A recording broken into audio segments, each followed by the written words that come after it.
មានអ្នកដែលគាត់យល់ច្រឡំថាប្រភេទ72ម៉ោងជាថ្នាំពជាកណើតគាត់នៅមួយគ្នាហើយគាត់លេបនៅមួយគ្នាហើយគាត់លេប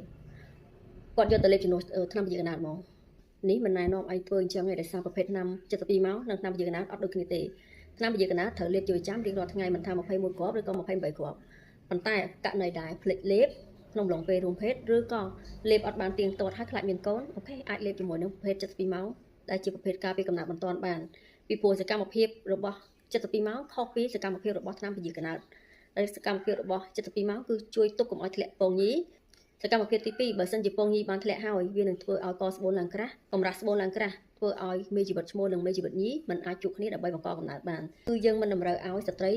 ត្រូវតែញ៉ាំជាមួយនឹង72ម៉ោងញឹកញាប់ពេកទេពីព្រោះធ្វើឲ្យរដូវរបស់គាត់ប្រែប្រួលមួយទៀតអាចស្ដែងចេញអាការៈវិលមុខក្អួតចង្អោរឬក៏ធីងធងអីចឹងទៅ